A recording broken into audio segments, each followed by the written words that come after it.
நேயர்களுக்கு வணக்கம். இன்று நம்மோடு இணைந்திருக்கும் சிறப்பு விருந்தினர் பத்திரிகையாளர் ஷேக்வர் அவர்கள். வணக்கம் தோழர். வணக்கம். அதாவது வடிவேல் சொல்லுவார்ல, கிணத்த காணோம் இங்கதான் இருந்தது அப்படின்ற மாதிரி இன்னைக்கு புதுசா ஹார்ட் டிஸ்கை காணோம், அது மின்வாரியத்துடைய ஹார்ட் டிஸ்கை காணோம், இதுக்காக நாங்கள் எஃப்ஐஆர்லாம் கொடுத்துருக்கோம், கேஸை போட்டிருக்கோம் அப்படின்றாங்க. எந்த விஷயம், என்ன டிஸ்கை காணோம்? இது ஹார்ட் டிஸ்க் காணோம், ஒருவர் கைது, போலீஸ் நடவடிக்கை எல்லாமே நாங்கள் பாராட்டுக்குள்ளாக்குறோம். ஆனால் சிடிஆருடைய இந்த பேச்சு இருக்குல்ல, அது கீழே ஒரு கலவரத்தை தூண்டக்கூடிய ஒரு செயல தான் இருக்கு. இது ஒப்பந்த பணியாளர்களுடைய டாக்குமெண்ட் உள்ள இருக்கு, டெண்டர் டாக்குமெண்ட் உள்ள இருக்கு, சில பல ஆவணங்கள்லாம் அதுல இருக்கு அப்படின்னு சொல்றாரு. கூடவே அதை பேக்கப் எடுக்கிறதுக்கு நாங்க முயற்சி எடுக்கிறோன்றாரு. பேக்கப் எடுக்க வேண்டிய அவசியம் என்ன? ஏன்னா ஒவ்வொரு துறைக்குமே ஒரு சென்ட்ரலைஸ்டு ஒரே நெட்வொர்க்கை வச்சு பயன்படுத்த மாட்டாங்க. இப்போ உதாரணத்துக்கு இந்த சேனல், இப்போ இந்த சேனல் நம்ம ரெண்டு பேரும் ரெண்டு கேமரால மெமரி கார்டுல ஃபுட்டேஜ் ஏறிட்டு இருக்கு. இதை கீழே போய் சிஸ்டம்ல காப்பி ஆன உடனே நம்ம ஃபார்மேட் அடிச்சுக்குவோமா? சேஃப்டிக்கு வச்சிருப்பாங்க. அது போஸ்ட் ஆகிற வரைக்கும், யூடியூப்ல போஸ்ட் ஆகிற வரைக்கும் இந்த ஃபுட்டேஜ் இருக்கும். ஆமா, அதுவும் ஃபார்மேட் அடிக்கும் போது நம்ம கேமராமேன் எடிட்டர்கிட்ட கேட்பாரு, அடிக்கவா, ஏத்திட்டீங்களா, காப்பி பண்ணிட்டீங்களா அப்படின்னு. அப்போ ஒரு சாதாரண நிறுவனம் டெய்லி இதை நம்ம ரெகுலரா வச்சுக்க முடியாது. ஏன்னா ஒரு today newspaper is tomorrow waste பேப்பர்ன்ற கதை தான். இன்னைக்கு வீடியோ நாளைக்கு பார்த்தாலே கிரிஞ்சாதான் இருக்கும். அப்ப இதெல்லாம் இந்த ஒரு சாதாரண யூடியூபுக்கே நம்ம இவ்வளவு பார்த்து பண்றோம். ஒரு சாதாரண ஒரு போன் வச்சுக்குவோம். இப்ப நான் என் போன்ல இவ்வளவு போட்டோஸ் வச்சிருக்கேன். ஒருவேளை டிஸ்பிளே போயிடுச்சுன்னா போட்டோ காப்பி பண்ண முடியாதோ அப்படின்ற அச்சம் எல்லாருக்குமே இருக்கும். உடனே எல்லாம் என்ன பண்ணுவோம், கூகுள் போட்டோஸ்ல ஒரு பேக்கப் வச்சுக்குவோம். ஆமா இல்லையா? அப்ப வச்சுக்கிட்டோம்னா இது போனாலும் நம்ம இன்னொரு போன்ல மெயில லாகின் பண்ணா அது வந்துடும், சிங்க் பண்ணி வச்சுக்கலாம். அப்போ ஒரு அரசு துறை நிறுவனத்துக்கு இது கூட தெரியாதா? கண்டிப்பா இருந்திருக்கு இல்லையா அந்த மாதிரி ஏற்கனவே இருந்திருக்குல. ஆமா, அது எங்க சரி, ஹார்ட் டிஸ்க் இல்ல, சரி பேப்பராப்பா கூட வச்சுக்காம வச்சிருக்கீங்க. ஒரு மாசத்துக்கு முன்னாடியே காணாம போயிருச்சு அப்படின்னு உடனே கீழே இருக்க தற்கூரிங்க எல்லாம் என்ன பண்ணிருச்சுன்னா, முன்னாள் மின்சாரத்துறை அமைச்சர்ன்ட்டாங்க. டே லூசுங்களா, முன்னாள் மின்சாரத்துறை அமைச்சர்னா செந்தில் பாலாஜிங்கிறானுங்க. டேய், அவருக்கு அமைச்சரே இல்லடா. அவரு அமைச்சரே இல்ல. அப்ப என்னன்னா எப்படி டைலூட் ஆகுது பாருங்க. கீழே உள்ள வளையத்துக்குள்ள செந்தில் பாலாஜி இருக்காரு. அவர் தான் ஹார்ட் டிஸ்க திருடிட்டு போயிட்டாருன்னு ஒருத்தன் எழுதுறான். ஏண்டா, செந்தில் பாலாஜிக்கு தான் 10 ரூபா போகுது, செந்தில் பாலாஜிக்கு தான் கரூர்ல கத்தி வச்சு கிழிச்சிட்டாரு, இப்ப செந்தில் பாலாஜி தான் ஹார்ட் டிஸ்க திருடிட்டு போயிட்டாருன்னு சொல்றான். கீழே ஒரு விவாதத்தை கிளப்புது, ஒரு போரை கிளப்புது, ஒரு வகையான ஒரு அசாதமான ஒரு சூழல், ஒரு வெறுப்புணர்வை கொண்டு போய் சேர்க்கிற பேச்சுதான் சிடிஆர் பார்க்க முடியுது. எப்படி இப்படி அவரால் சொல்ல முடியும்? எல்லாமே இருக்கு, சேஃப்டி தான், எந்த பிரச்சனையும் கிடையாது. சில ஊழியர்கள் இப்படி செஞ்சிருக்காங்க, அவங்க மேல நடவடிக்கை எடுப்போம், அதோட நிறுத்திட்டா பிரச்சனை இல்லை. இது யாரும் காரணம் கிடையாது, இது அரசியல் ஆக்க வேணாம், அது ஒரு நிறுவனம், அரசுத்துறை நிறுவனம், அது அரசியல் ஆக்க வேணாம் அப்படின்னு சொல்லிட்டு போயிட்டா பரவாயில்ல. இவங்க மேல இருக்கிற தொடர் குற்றச்சாட்டுகளை நியாயப்படுத்துறதுக்காக பழி போட்டு ஒரு சேஃப் ஜோன் போறது. இன்னைக்கு பெரம்பூர்ல முதலமைச்சர் இருக்கக்கூடிய தொகுதியில கரண்ட் இல்லை, எல்லாரும் நைட் ஷிஃப்ட் பாக்குறான், மக்கள் எல்லாருமே நைட் ஷிஃப்ட் பாக்குறான். போய் இபி ஆஃபீஸ் வாசல்ல போய் உட்காந்து விடிய உட்காந்துருக்கான். இபி ஆஃபீஸ்ல எவனுமே இல்லை, அவங்க வேற எங்கேயாவது போய் ஏதாவது ஒரு தெருவுல போய் ஒயரை ஒட்டுறதுக்கோ இல்லை எதுக்கோ போயிடுறாங்க. இதுக்கு இன்னொரு குற்றச்சாட்டு என்ன வைக்கிறாங்கன்னா, நீங்க நல்லா பாருங்க, கரெக்டா தாவேகா எம்எல்ஏக்கள் ஜெயிச்ச ஏரியால மட்டும் கரண்ட் போகுது, அப்ப திமுக சரியா தானே இருக்கும் அப்படின்னு சொல்லி பேசுறாங்க. அதான் அப்ப என்ன பண்ணுங்க, உங்களுக்கு ஆட்சி நடத்த வக்கு இல்ல, திராணி இல்ல. எனக்கு ஒரு இபி நான் ஜெயிச்ச இடத்துல என்னால இபி வச்சுக்க முடியலையே அப்படின்னு எனக்கு இல்லைன்னு சொல்லி ரிசைன் பண்ணிட்டு போயிருங்க. இதை நம்ம பெருமையா எடுத்துக்கணும். திமுக காரன் ஜெயிச்ச இடத்துல கரண்ட் போகலன்னா அப்ப அவன் சிறப்பா வச்சிருக்கான்னு அர்த்தம். உன் இடத்துல கரண்ட் போகுது, அடிக்கடி போகுதுன்னா நிர்வாகத்திறன் இல்ல. ஏன் ஓன்ட்டு ஆட்சி அதிகாரம் இருக்கு. திமுக ஆட்சி அதிகாரம் இருந்து திமுக எம்எல்ஏ இருக்க இடத்துல கரண்ட் போச்சுன்னா நீ சொல்ற குற்றச்சாட்டு கரெக்டா இருக்கும். நீ தான் ஆட்சி அதிகாரத்துல இருக்க, உன் தொகுதி எம்எல்ஏ, உன் தொகுதியில இருக்கக்கூடிய ஆளுங்களுக்கு கரண்ட் இல்லைன்னா நீ தான் பேசணும். முதலமைச்சர் தொகுதியில கரண்ட் இல்ல, இபில வேற ஆளுங்க யாரும் உள்ள இருக்காங்க அப்படின்னா நீ என்ன பண்ணு, நேரா ஏதாவது ஒரு பெரம்பூருக்கே போயிட்டு இந்த இபி ஆபீஸ்ல, பெரம்பூர்ல இபின்னு ஒரு பஸ் ஸ்டாண்ட் இருக்கு, எம்கேபி நகர் திரும்புற இடத்துல இருக்கு, அங்க போயிட்டு இவர் தான் இந்த ஏஇ, இவர் ஒரு திமுக காரரு, இவர் தான் இந்த கரண்ட் ஆஃப் பண்ணி போடுறாரு, விஜய்க்கு அவப்பெயர் நடத்துறாரு நீ சொல்லிப்பாரு. ஒட்டுமொத்த இபி ஊழியர்களும் போராட்டம் நடத்துவான். அவங்களோட ஒட்டுமொத்த கோரிக்கையும் முன் வைப்பான். இப்போ வரைக்கும் எனக்கு பென்ஷன் தரல, இப்போ வரைக்கும் எங்களை கான்ட்ராக்ட் ஊழியர்களை நிரந்தரப்படுத்தல, இப்போ வரைக்கும் எங்களோட ஊதிய உயர்வு கொடுக்கலன்னு ஒட்டுமொத்தமா தூக்கி போராட்டம் நடத்துவாங்க. எங்க சொல்ல திராணி இருக்கா? இவன் தான் இந்த ஊழியர் தான் சொல்ல கத்துறான்னு இருக்கா? இல்ல. ஆக்சுவலா என்ன நிலைமைனா, எல்லாரும் கான்ட்ராக்ட் ஊழியர்களை, ஒப்பந்த ஊழியர்களை எல்லாரையும் அரசுறையில போட முடியாது. ஒப்பந்த ஊழியர்களை நைட் ஷிஃப்ட்ல போட்டுறாங்க. அவங்க ஒரு 2 பேர் 3 பேர் தான் அங்க இருக்கிறாங்க. 2 பேர் 3 பேருக்கு போன் வந்துச்சுன்னா ஒரு தெருவுல போறாங்கன்னா அந்த ஒரு தெருவுக்கு போனா இருட்டுல மேல ஏறணும், ஒண்ணும் இல்ல பார்க்க முடியாது. தற்காலிகமா கயிறை கட்டி கம்பியை வச்சு தற்காலிகமா கரண்ட் கொடுத்துட்டு காலையில நாங்க வந்து ஈவிக்கு போன் பண்ணுங்கம்மா, அவங்க வந்து மெயின் ஒயர்ல கனெக்ஷன் கொடுத்துருவாங்க, அவன் பண்ணிட்டு போவான். அதுக்கே குறைஞ்சபட்சம் 1 மணி நேரம் வேலை. அப்ப அவன் அங்க முடிச்சுட்டு இங்க வரதுக்குள்ள இங்க ஒரு 10 கம்ப்ளைண்ட் வந்துடும். ஏன் வருதுன்னா, மே மாசம் எல்லாரும் ஹெவி லோடு, ஏசி 2 ஃபேனு எல்லாம் போடுவாங்க. ஹெவி லோடு ஆச்சுன்னா அங்கங்க ஷார்ட் ஆகும். இந்த பிரச்சனை இதுதாங்க பிரச்சனைன்னு சொல்லிட்டு போயிட்டா முடிஞ்சிருச்சு, அவ்வளவுதான். அதை விட்டுட்டு திமுக காரா இருக்கான், அங்க ஃபீஸை புடிங்கிட்டு போயிட்டான், திருடிட்டு போயிட்டாங்க, அதை பண்ணிட்டாங்கன்னு ஏன் கதை கொடுக்குறீங்க? யதார்த்தமா மக்களே புரிஞ்சுக்குவாங்க. என்ன பண்ணும், கூடுதலா ஒரு 2 மாசம் 3 மாசத்துக்கு நீங்க வேற ஏதாவது ஆல்டர்னேட்டிவ் ஏதாவது பண்ணணும். அதே ஒப்பந்தத்துல. ஆமா, 2021 திமுக ஆட்சிக்கு வரும்போது அதிமுக வச்ச பெரும் குற்றச்சாட்டு என்னன்னா, திமுக ஆட்சிக்கு வந்தா கரண்ட் இருக்காது. அதேதான். ஆனா 5 வருஷம் நம்ம அப்படியெல்லாம் எந்த இதுவும் பார்க்கல. நம்ம நல்லா சிறப்பாவே செஞ்சு கொடுத்தாங்க. சிறப்பாவே நல்லாவே செஞ்சு கொடுத்தாங்க. 5 வருஷத்துல எத்தனை போராட்டத்து மக்கள் ரோட்ல இறங்கி இருக்காங்க. பல இடங்கள்ல டிரான்ஸ்ஃபார்மர் புதுப்பிக்கப்பட்டிருக்கு. அந்த டிரான்ஸ்ஃபார்மர்ல உங்களுக்கு வந்து கலர் கலரா ஒரு தடுப்பு போட்டு தடுப்புலாம் போட்டிருக்காங்க, யாரும் அதுக்குள்ள போக கூடாதுன்னு. இவ்வளவு ஏற்பாடுகளை கடந்த ஆட்சியில பண்ண முடிஞ்சுச்சுன்னா, உங்களால பண்ண முடியல அப்படின்னா ரிசைன் பண்ணிருங்க. திமுக கூட ஆட்சிக்கு வரவேணா, கவர்னர்கிட்ட கொடுத்துட்டு போயிருங்க, அவர் பாத்து கவர்னர் ஆட்சி வந்துட்டா வரக்கூடாதுன்னு கூட கூட்டணிகளோட நிலைமை என்னாகிறது, கொடுத்துட்டு போயிருங்கன்ற. இப்படி ஒரு அவல நிலை வர்றதுக்கு, இப்படி பல பேரோட ரோட்ல நைட்ல நின்று நைட் ஷிஃப்ட் வேலை பாக்குறதுக்கு, எல்லாரும் வீட்டுக்கு வந்து நைட்டு நிம்மதியா தூங்கிட்டு காலைல வேலைக்கு போகணும்னு நினைப்பான். முதலமைச்சர் தொகுதியிலே எல்லாரும் போய் இபி ஆஃபீஸ் வாசல்ல போய் ஐயா வரீங்களா ஐயா, கெஞ்சி கேட்கிற ஐயா அப்படி. நல்ல வேலை விஜய் வீடு பெரம்பூர்ல இல்லைன்னா முடிஞ்சு கதை.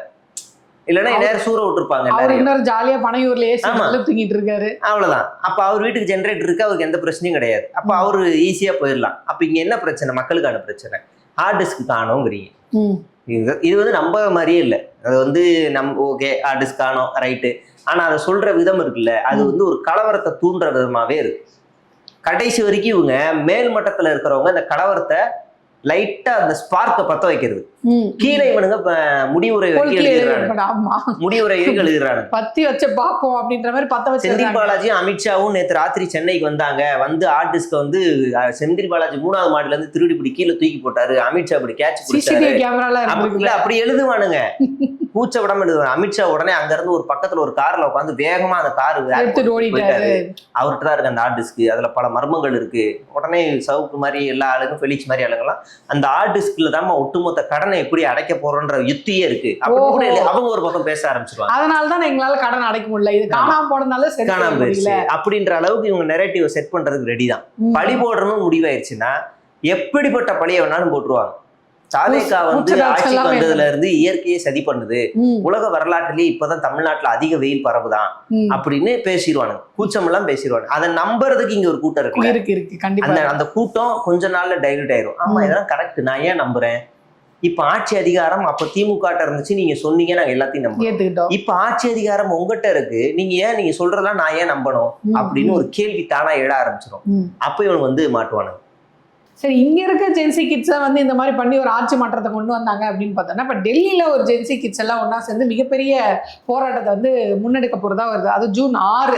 நான் வந்துட்டேன்னு திரும்பி வந்துட்டேன்னு சொல்லுன்றவர் டெல்லிக்கு ஒருத்தர் கிளம்பி வந்துட்டு இருக்காரு. எல்லாரும் கிட்டத்தட்ட இந்த காக்ரோச் ஜனதா பார்ட்டிக்கு 20 மில்லியன் ஃபாலோவர்ஸ் இருக்காங்க. இந்த 20 மில்லியனும் நீங்க வாங்க, பாகுபாடே வேண்டாம், என்னோட ஃபாலோவர்ஸ் இல்லாம மாற்று கட்சியா இருக்கலாம், சாதாரண வெகுஜன மக்களா இருக்கலாம், எல்லாரும் வந்து இந்த நீட் விவகாரமா இருக்காலும், இந்த சிபிஎஸ்சியோடைய அந்த பேப்பர் திருத்தம், இந்த மாதிரி பல விஷயங்கள் வந்து பாஜக ஆட்சியில போயிட்டு இருக்கு. இதுக்கு எதிராக மக்கள் எல்லாமே ஒன்று சேரணும் அப்படின்னு சொல்லி ஒரு அறிவிப்பு வந்திருக்கு. இதை எப்படி பாக்குறீங்க? இது மிகப்பெரிய போராட்டமா, அதாவது இப்போ நேபாளோ பங்களாதேஷோ ஸ்ரீலங்கா மாதிரி இந்தியாவில் இது ஒரு மிகப்பெரிய ஜென்சி போராட்டமா வருமா, மாறாட்டம் வருமா? ஃபர்ஸ்ட் இது வந்து ஒரு ஆபத்து. அந்த நபர் வந்து இப்படி ஒன்று திரட்டுறது ஒரு ஆபத்தை விளைவிக்கும்.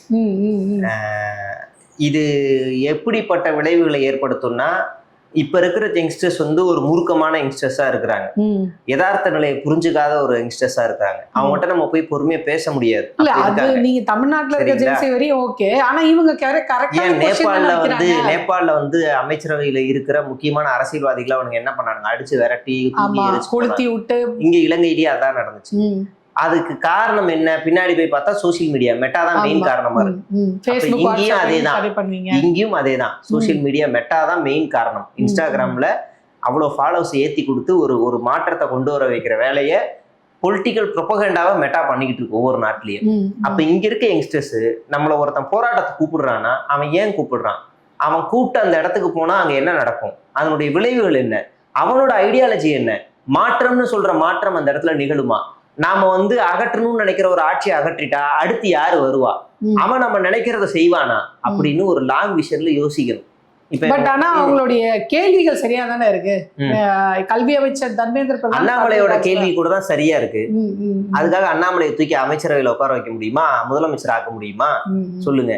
இல்லைன்னா வந்து கூல் சுரேஷோட கேள்வி கூட ரொம்ப நியாயமா இருக்கு, அவரை தூக்கிட்டு வந்து கவர்னர் ஆக்க முடியுமா? கூல் சுரேஷும் இவரும் ஆமா, இவரும் ஒரு இன்ஃப்ளூயன்சர் தானே, ரெண்டு பேருமே இன்ஃப்ளூயன்சர் தான். இப்ப நான் இவரை தப்பா சொல்லல, இவர் வந்து ஏற்கனவே ஆம் ஆத்மி கட்சியில ஒரு தேர்தல் ஆலோசகரா வேலை பார்த்துட்டு யூஎஸ்ல படிச்சுட்டு இங்க வேலை பார்த்துட்டு இப்ப மறுபடியும் அங்க போயிருக்காரு. இந்த காக்ரோச்னு சொன்னார்ல நீதிபதி, அதை நம்ம வன்மையா கண்டிக்கிறோம். ஒட்டுமொத்த இந்தியாவில இருக்க இளைஞர்கள் எல்லாருமே காக்ரோச் அப்படின்னு சொல்றாருல, அதை வன்மையா கண்டிக்கிறோம். ஒட்டுமொத்த இளைஞர்களும் போராட்டம் நடத்தணும். ஆனா அந்த போராட்டம் ஒரு நபரின் கீழே போகுது அப்படின்னா அந்த நபர் யாருங்கிறது நமக்கு ஒண்ணு வேணும்.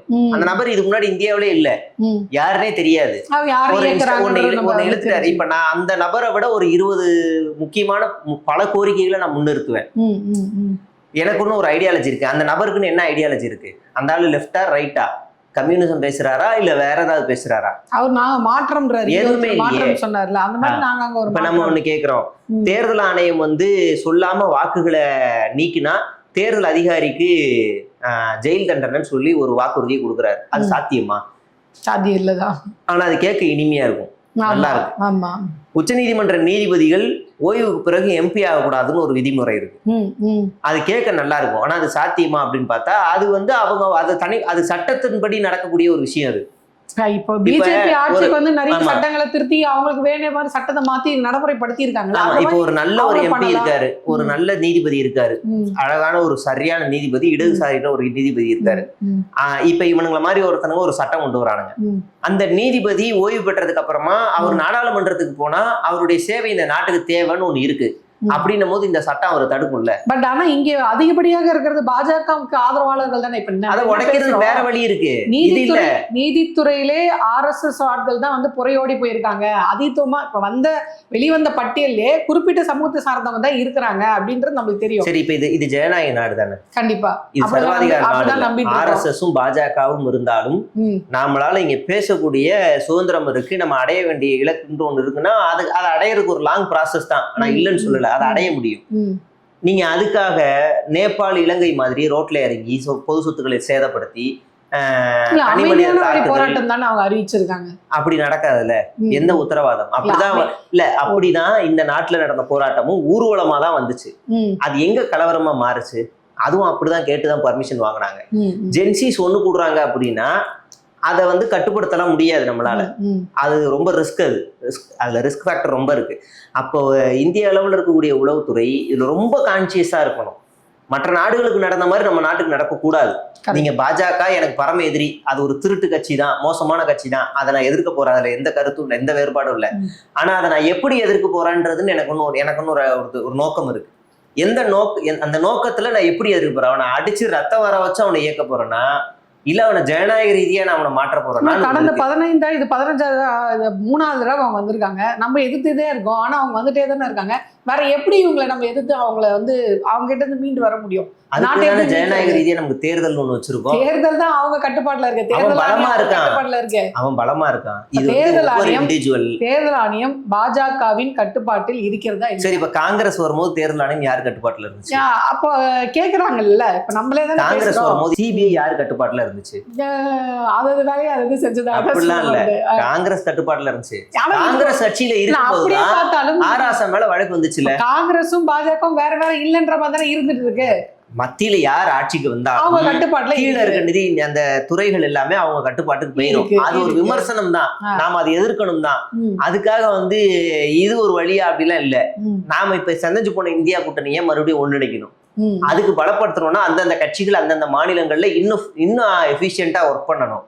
சமூக நீதி பாதையை உள்ள கொண்டு போய் சேர்க்கணும். நீங்க வந்து சோசியலிசம், செகுலரிசம், கம்யூனிசம் எல்லாத்தையும் கொண்டு போய் சேர்க்கணும். தமிழ்நாட்டுல பெரியாரிசம் கொண்டு போய் சேர்க்கணும். இதை நீங்க சேர்க்காம இதை நீங்க விட்டுட்டீங்க அப்படின்னா நீங்க இங்க இருக்கிற கரப்ஷனுக்கு, ஒவ்வொரு கட்சியில இருக்கக்கூடிய எல்லாரும் கரப்ஷனுக்கு அடிக்ட் ஆயிருக்காங்க. அந்த கரப்ஷன் தான் பாஜகவுக்கு ஒரு பெரிய பலமா இருக்கு. அதை பயன்படுத்தி தான் இங்க ஒடுக்கிக்கிட்டே இருக்கிறாங்க. இப்ப நீங்க இந்த இந்தியா கூட்டணி இந்தியா முழுவதும் கட்டமைக்காம வலுப்படுத்தாம பாஜகவை எதிர்க்க முடியாது. நீங்க இந்த இளைஞர்கள் 20 மில்லியன் இளைஞர்கள் வந்துட்டாங்க, ரைட்டு, வந்துட்டாங்கன்னா அவங்க ஆட்சியை பிடிச்சிருவாங்களா, அதே மாதிரி போராட்டம் நடக்கும் அப்படின்னு நம்ம 19 சொல்ல முடியாது. அது ஒரு பெரிய விளைவுகளை ஏற்படுத்தும். மிசோரம், மணிப்பூர் மாதிரி ஒரு பெரிய கலவரத்தை ஏற்படுத்தும். பல அரசு சொத்துக்கள் சேதப்படையும். அந்த போராட்டத்துக்கு நம்ம ஆதரவு கொடுக்க முடியாது. அந்த போராட்டம் ஒருவேளை விவசாயிகள் போராட்டம் மாதிரியே கடைசி வரைக்கும் உறுதியா அப்படியே ஜனநாயக ரீதியாவே இருந்தாங்கன்னா நம்மளும் போய் பக்கத்துல உட்காருவோம். ஆனா அவங்க இன்னும் தொடங்கவே இல்லையே. நாளைக்கு போராட்டம்னு அறிவிச்சிருக்காங்க. அதுவும் அமைதியான முறையில போலீஸ் பர்மிஷன் வாங்கி தான் நாங்க இதை பண்ண போறோம் அப்படின்னு தான் அவங்க சொல்லியிருக்காங்க. அப்படி இருக்கும்போது அது ஒரு ஜனநாயக ரீதியான அவங்க கொடுத்த சால்ஃபர் இருக்குல்ல, 20 மில்லியன் பேரும் என் கூட வாங்கன்னு சொல்றாங்க. ஒருத்தர ஃபாலோவர் தான் எல்லாரும் வாங்கன்னு தானே கூப்பிட்டு, கட்சி இருக்கு, திமுக இருக்கு சொன்னீங்கன்னா அது ஒரு பெரிய டிசாஸ்டரா மாறும் இப்ப இருக்க சிச்சுவேஷன்ல. அப்ப அந்த டிசாஸ்டர் தடுத்தாவது பாஜக ஏதாவது பதில் சொல்லலாம், கூப்பிட்டு பேசலாம். பேசலையே, எப்படி பேசலாம்? இந்த நாட்டோட முதுகெலும்பா இருக்க விவசாயிகளே கூப்பிட்டு பேசாத ஒரு மோடி அந்த நேரத்துல பிரியங்கா சோப்ரா ஹீரோயினை கூப்பிட்டு பேசினாரு. அதுதான் நான் கேக்குறேன். ஜனநாயக ரீதியா போராடினா விவசாயிகள், நீங்களே சொல்றீங்க ஜனநாயக ரீதியா ஒரு வருஷம் கிட்டத்தட்ட விவசாயிகள் போராடிதான் ஆகணும். சரி, இப்ப நான் ஒரு மோடி போராடிக்கிட்டே இருக்கேன், போராட்டி என்ன கூப்பிடவே மாட்டாரு, அதுக்காக செங்கோட்டையில கள்ள தூக்கி எரிஞ்சிருவீங்களா? இல்ல காவல்துறையை அடிச்சிருவீங்களா? கலவரம் பண்ணணும்ன்ற நம்ம நோக்கம் இல்ல. ஆனா இந்த இந்த இந்த இந்த வழியை அவங்க வந்து அக்செப்ட் பண்ணாத போது, ஜனநாயக ரீதியான போராட்டத்தை பாஜக அரசு கண்டு கொள்ளாத விவசாய போராட்டம் ஒரு வருஷம் நடந்தது. அக்செப்ட் பண்ண வச்சது யாரு? நாம தானே, விவசாயிகள் நாம தானே. அது தொடர் போராட்டம் தானே. எடுத்த உடனே எனக்கு விக்டரி வேணும்னு சொல்றதுக்கு பேர் போராட்டமே கிடையாது. போராட்டம்ன்றதே போராடி வாங்குறதானே போராட்டமே. அப்ப நீங்க தொடர்ந்து போராடினா தானே உண்டு அது கிடைக்க முடியும். நீங்க ஜல்லிக்கட்டு போராட்டம் வைங்க, உடனே கிடைச்சிருச்சா? அவ்வளவு தடியடி வாங்கி அவ்வளவு பெரிய ப்ரொடெஸ்ட் பண்ணி தானே நம்ம வாங்கணும். அது ஜனநாயக ரீதியா நடந்த போராட்டம் தானே. யாரையும் அடிக்கல. அப்ப இருந்து சோசியல் மீடியாவோட இன்ஃப்ளூயன்ஸை விட இப்ப மூர்க்கமா மாறி இருக்கு. இப்ப தப்பா வழி நடத்துறதுக்கு பல ஃபேக் நியூஸ் எல்லாமே ஸ்ப்ரெட் ஆயிட்டு இருக்கு. அதை வந்து நம்மளால கண்ட்ரோல் பண்ணவே முடியாது.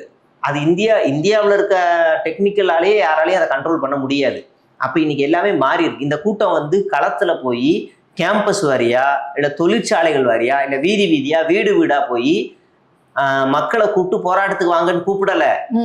ஒரு குருட்டு நம்பிக்கையில வா போராட்டத்துக்குன்னு கூப்பிடுறான். மேபி இவங்க இப்ப ஆன்லைன்ல இது வரைக்கும் இருந்தாங்க இல்லையா, அந்த சோசியல் மீடியால இருந்தாங்க. மேபி அதை கட்சியாக கட்டமைக்கிறது தான். இன்னைக்கு கட்சியை கட்டமைக்கட்டும், செய்தி தொடர்பாளர் கட்சியை கட்டமைக்கட்டும். இவங்க இன்னும் அமைப்பா ரெஜிஸ்டர் ஆகல, கட்சியா ரெஜிஸ்டர் ஆகல. காக்ரோச் ஜனதா பார்ட்டின்னு இருக்கு. முதல்ல இந்த கட்சி, இந்த பேர்ல போய் கட்சியை வந்து அவங்க பண்ணாலே அந்த கட்சி முதல்ல பண்ண முடியாது. அப்ப அவங்க ஒரு பேர் கட்சிக்கு வரட்டும், அந்த கட்சி கொள்கை ரீதியா எல்லாத்துக்கும் ஒரு ரெடி ஆகட்டும். அதுக்கப்புறமா அந்த கட்சி ஒரு போராட்டம் நடந்துச்சுன்னா அந்த கட்சி பின்னாடி போய் நிக்கிறான். ஒரு அமைப்பே இல்லாம, ஒரு கட்சியே இல்லாம யாரோ ஒரு நபர் வராரு, அவர் சொல்றாரு, அவர் பின்னாடி ஒரு 10 இளைஞர்கள் இருக்காங்க போகலாம் அப்படின்னு சொல்றது ஒரு பெரிய ஆபத்து உருவாக்கும்ன்ற நான். அதாவது போராட்டம் முன்னெடுக்கிறது தப்பு இல்ல, ஆனா நீங்க யார் பின்னாடி போய் நிக்கிறீங்க. நிச்சயமா பாஜகவுக்கு எதிராக ஒட்டுமொத்த இந்தியாவில் இருக்க இளைஞர்கள், மாணவர்கள் எல்லாருமே வரணும். ஆனா அவங்க எப்படி வரணும்னு இந்த வழி சரியில்லை. இந்த வழி சரியில்லை. நீங்க கேம்பஸ் வாரியா மாணவர்கள 1 to 1 பேசணும். இந்த கேம்பஸ்ல உனக்கு அடுத்து உன் தம்பியோ உன்னுடைய தலைமுறையினரோ இந்த கேம்பஸ்ல படிக்கணும் அப்படின்னா நீ இன்னைக்கு வீதிக்கு வான்னு போய் பேசணும். அதே அவன் ஒரு தொழிற்சாலையில போய் நாளைக்கு இந்த தொழிற்சாலைகள் உன்னுடைய வேலை வாய்ப்பு எல்லாம் போயிடும்டா, ஃபுல்லா எந்திரங்களை இறக்கிடுவாங்க, இந்த தொழிற்சாலைகள் இருந்தாதான் உன் வாழ்வாதாரம் பெருகும், இன்னைக்கு உன் வாழ்வாதாரத்தை காப்பாத்தனா நீ வீதிக்கு வான்னு அவனை போய் கூப்பிடணும். அப்படி ஒவ்வொருத்தரையும் வீடு வீடா போய் தெரு தெருவா பெண்கள், இளைஞர்கள், வயதானவர்கள் எல்லாரையும் நீங்க நேரடியா பேசி கூப்பிட்டா மட்டும்தான் அவன் உங்களுக்குள்ள ஒரு உளவியலாவே, உங்களுக்கும் ஒரு போராட்டத்தினுடைய தலைவருக்கும் போராட்டக்காரர்களுக்கும் ஒரு உளவியலாவே ஒரு நெருக்கம் வரும். அப்பதான் அந்த போராட்ட காலத்துல அவன் உட்காருன்னா உட்காருங்க அப்படின்னா உட்காருவாங்க, ம். கோஷம் கொடுங்கன்னா கோஷம் கொடுவாங்க. சோவன் ஷோ யாருன்னே தெரியாது, இவன் எந்த முக்குல இருந்து வரான்னு தெரியாது, இவன் எந்த முக்குல இருந்து வரான்னு தெரியாது. கரூர் ஸ்டாம்பேடு மாதிரி தான் நடக்கும். எங்கெங்க இருந்து யாரையும் வரான்னு தெரியாது, யார் இதை வழி நடத்துறான்னு தெரியாது. நீங்க உறுதியா சொல்லுங்க, 20 மில்லியன் பேரும் அந்த ஒரு நபரை தலைவராக ஏற்றுக்கொள்வார்களா? அந்த நபர் உட்காருன்னா உட்காருவாங்களா? இல்ல, கிடையாது. ஏன்? அதான் நீங்க அந்த சொன்ன நபரை மாதிரி யாரும் பார்த்தது அரசியல் கூட பண்ணா இல்ல ஒரு பாதி பேர். கொள்கை என்ன கொள்கை என்ன கோட்பாடு எதுவுமே தெரியாம ஒட்டுமொத்தமா வர்றது ஒரு ஆன்லைன்ல இருக்கக்கூடிய அந்த மோகத்தினால் வருகிறார்கள் அப்படின்னு சொல்றீங்களா? அதனால அந்த தலைமை கட்டுப்பாடு எப்படி இப்ப இங்க விஜயே ஒரு மிகப்பெரிய உதாரணம் தானே. இப்ப விஜய் வந்து சொல்றாரு நாங்க ஊழலை அடிக்க போறோம், நாங்க வந்து சட்ட ஒழுங்கு சரியா இருக்கோம்னு விஜய் சொல்லிட்டு தான் ஆட்சிக்கு வராரு. ஆனா கீழே இருக்க அவங்களுடைய நிர்வாகிகள் தான் இங்க வந்து லஞ்சம் எல்லாமே செய்யறாங்க. அது கண்ட்ரோல் பண்ண முடியாது. அதுதான். ஆமா. இப்ப இந்தியா முழுவதும் மாணவர்கள் போராட்டம் நடத்திருக்காங்களா? நடத்திருக்காங்க. எப்படி நடத்திருக்காங்களோ ஒரு அமைப்பா நடத்திருக்காங்க. ஃபார் எக்ஸாம்பிள் ஏஎஸ்எஃப்ஓ இல்ல எஸ்எஃப்ஐயோ இல்ல வேற எதுவும் அமைப்புகளை என்ன செய்வாங்கன்னா, கன்னியாகுமரியில ஒரு மாணவனுக்கு அடிச்சிட்டாங்க, பிரச்சனை ஆயிடுச்சு அப்படின்னா காஷ்மீர்ல இருக்க ஒரு இன்ஸ்டிடியூட்ல போராட்டம் நடக்கும். அங்கங்க போராட்டங்கள் நடக்கும். அச்சுறுத்தல் அரசுக்கு இப்படிதான் நெருக்கடி தர முடியும். ஆனா இன்னைக்கு இருக்க இதை பாத்தீங்கன்னா நிலைமை வேற மாதிரி இருக்கேப்பா. பக்கத்துல கேரளால இருக்க கம்யூனிஸ்ட் தான் பினராயி விஜயனை வந்து இடி வந்து ரெய்டு வருது, இங்க இருக்க கம்யூனிஸ்ட் அமைதியா இருக்காங்க. அப்படி இருக்கும்போது எப்படி நீங்க அந்த மாதிரி ஒரு பேன் இந்தியா லெவல்ல ஒரு இதை சேர்க்க முடியும்? நீங்க எந்த நம்பிக்கையில சொல்றீங்க? கம்யூனிஸ்டுகள் அங்க சிபிஐ வரும்னா இங்க கண்டனம் தெரிவிச்சுட்டு தான் இருக்காங்க. போராட்டம் எதுவுமே இல்லையே, பெரிய கண்டனம் ஏதோ ஒரு மேன்போக்கா அப்படின்ற மாதிரி தான். வேற என்ன பண்ணலாம்? சிபிஐ ஆபீஸ் அடிச்சு ஒரு போராட்டம் பண்ணிருக்கலாமே, வீதியில இறங்கி போராட்டத்துக்கு பேர் போனது தானே கம்யூனிசம். விசாரணை நடத்துறாங்க, நடத்திட்டு போட்டோம். அந்த விசாரணை எப்படி போகுதுன்னு நமக்கு தெரியும்ல. இது எல்லாமே ஒரு அச்சுறுத்தல் தானே. இவ்வளவு நாள் வராது, இப்போ வருதுன்னா ஒரு அச்சுறுத்தல் தானே. இனிமே நீங்க எந்திரிக்க கூடாது, அவ்வளவுதான். கண்டனம் தெரிவிச்சாச்சு, சரிங்களா? அதுக்காக நாங்க வந்து இந்த செய்தி இருக்குல்ல, இந்த செய்தி நிறுவனங்களை பார்த்து உங்களோட செய்தி வருது. போன தடவை சிபிஎம் கேரளாவில ஜெயிக்குது. போன தடவை அந்த செய்தி இந்தியாவிலேயே ஒரே ஒரு மாநிலத்தில் மட்டும் சிபிஎம் ஆட்சி. அதுக்கு போன வருஷம் 2016 இந்தியாவிலே 2 மாநிலத்தில் தான் சிபிஎம் ஆட்சி. இந்தியாவிலேயே இப்போ சிபிஎம் ஆட்சியே இல்லை அப்படின்னு வரும். அப்பனா சிபிஎம்ஏ அழிஞ்சிருச்சுன்னு சொல்ல வருவாங்க. அப்படிலாம் ஒண்ணும் கிடையாது. சிபிஎம் அதிகாரத்துல இல்ல. கண்டனம் தெரிவிச்சுட்டா எல்லாம் மாறிடுமா? அது அடிப்படை இது இல்லையா? கண்டனம் தெரிவிக்கிறது அடிப்படை ஒரு இது இல்லையா? ஆமா, தெரிவிச்சிருக்காங்கல்ல, பேசித்தானே இருக்காங்க. என்ன கண்டனம் தெரிவிச்சாரு? கண்டனம் வந்து தெரிவிச்சிருக்காங்க, சண்முகமும் தெரிவிச்சிருக்காங்க, நேஷனல் லெவலையும் தெரிவிச்சிருக்காங்க. பெரிய பெரிய ஸ்டேட்மெண்ட்டே இருக்கு, அந்த அபிஷியல் பேஜ்ல போய் பார்த்தாலே இருக்கும். கண்டனங்கள்லாம் தெரிவிக்கிறாங்க. இன்னொன்னு, கண்டனம் தெரிவிக்கிறனால மட்டும் அது பெரிய இதுல மாறாது. அந்த பக்கம் அங்க காரெல்லாம் அடிச்சு நொறுக்கிட்டாங்க கேரளால. ஆமா, பார்த்தோம். அடிச்சு நொறுக்கிட்டாங்க. ஆட்சி அதிகாரம் இல்லைன்னா தான் இந்த திமுறெல்லாம் காட்ட வேண்டியதெல்லாம் வரும். இப்ப என்ன பண்ணுவாங்க? இப்ப காங்கிரஸ் கிட்ட போய் இந்த ஈடி போய் பண்ணுச்சா இவ்வளவு வருஷத்துல? கடந்த ஆட்சியில பண்ணல. இப்ப இந்த வாட்டி பண்ணுவான்னு கேட்டா தெரியாது. எல்லாம் ஒரு கூட்டணிக்குள்ளதான் அங்க போய் ஆட்சி அமைச்சிருக்கு. நீங்க இந்த இந்தியா கூட்டணியை வலுப்படுறதுனா முதல்ல காங்கிரஸ் தரித்திரம் முடிச்ச காங்கிரஸை இந்தியா கூட்டணி வந்து கழட்டி விட்டுருங்க. அதான் காங்கிரஸ் இல்லாத ஒரு இந்தியா கூட்டணி நிச்சயமா ஒரு வலுவான கூட்டணி இந்த 2029 முடிஞ்ச அளவுக்கு கட்டமைக்க முடியும். நம்மளால முடியும், நிச்சயமா முடியும். அதுக்கு காங்கிரஸ் தரித்திரம் முடிச்ச காங்கிரஸை கழட்டி விட்டுருங்க. அந்த காங்கிரஸ் கட்சி தான் தமிழ்நாட்டுல தோல்வியை தழுவினதுக்கு முக்கிய காரணம், கேரளாவுல காரணம், பீகார்ல காரணம், இப்படி பல மாநிலங்கள்ல தோல்வியை தழுவுனது காரணம் காங்கிரஸ் தான். காங்கிரஸ் நினைச்சுக்கிட்டு இருக்கு இப்போதைக்கு நமக்கு தமிழ்நாட்டுல ஆட்சி அதிகாரம் கிடைச்சிருச்சு, கேரளா ஆட்சியை பிடிச்சிட்டோம்னு நினைச்சுக்கிட்டு இருக்கு. அது கையில இருக்க ஒரு எண்ணெய் மாதிரி, அது நழுவி கீழே விழுவுன்னு அவங்களுக்கு தெரியல. அந்த வெற்றியை நம்ம வந்து அவங்க கொண்டாடிட்டு போட்டோம். ஆனா வரக்கூடிய காலங்களில் ஜனநாயக ரீதியா இந்த நாட்டை டெமோக்ராட்டிக் கண்ட்ரியா மாத்தணும்னா நாம் இந்தியா கூட்டணியை வலுப்படுத்தினா மட்டும்தான். கண்டிப்பா காங்கிரஸ் இல்லாத இந்தியா கூட்டணியை வலுப்படுறது நல்லது. ஆமா, ஏன்னா நம்ம இனியும் வந்து காங்கிரஸ் பாஜகவை எதிர்க்கோ அப்படின்னு நம்பிட்டு இருக்கிறது. எந்த ஸ்டேட்லயுமே பாஜகவை காங்கிரஸ் கடுமையா எதிர்க்கவே இல்லை. உதாரணத்துக்கு தமிழ்நாடு, கேரளா மாதிரி பாஜகவை காங்கிரஸ் எதிர்க்கவே இல்லை. பாஜகவை எதிர்த்து உச்ச நீதிமன்றத்துக்கோ இல்ல ஆளுநருக்கு எதிராகவோ போய் வழக்கு தொடர்ந்துருக்கா காங்கிரஸ் அப்படின்னு பார்த்தா அதுவும் கிடையாது. திமுக தமிழ்நாட்டுக்கு எதிராக காங்கிரஸ் இன்னைக்கும் பண்ணிக்கிட்டு இருக்கு. கர்நாடகாவில வெக்கமே இல்லாம இந்த கூட்டணிக்குள்ள விஜயும் காங்கிரஸ் வச்சிருக்காரு. நாம இங்க இருக்கும்போது எவ்வளவு ஃபைட் பண்ணி அதை தடுக்க விடாம பண்ணிக்கிட்டு இருக்கோம். இப்ப யாருக்கு சாதகமா வேலை செய்யறாங்கன்னு தெரியும். அவ்வளவுதான், இதான் விஷயம். இந்த டைலூஷன்ஸ்குள்ளதான் நம்ம வந்து போராட முடியும். ஒரு ஜனநாயக கட்டமைப்பு இல்லாம ஒரு ஃபோர்ஸ் வருது, அந்த ஃபோர்ஸை நம்பி இளைஞர்கள் போகக்கூடாது. யார் நம்மள போராட்டத்தை கூப்பிட்டாலும் அதனுடைய தீர்வு என்ன, வாட் நெக்ஸ்ட், அடுத்து என்ன நடக்கும், இவர் யாரு, நம்மளை கூப்பிடுறவங்க, நம்மளை வந்து ஆடு மேய்க்கிறவனுக்குலாம் அரசு வேலைன்னு சொல்லும் போது காதுல தேன் ஊத்துற மாதிரி இனிக்கும். ஆனா அது சாத்தியமா இல்ல, சொல்றேன் நானு.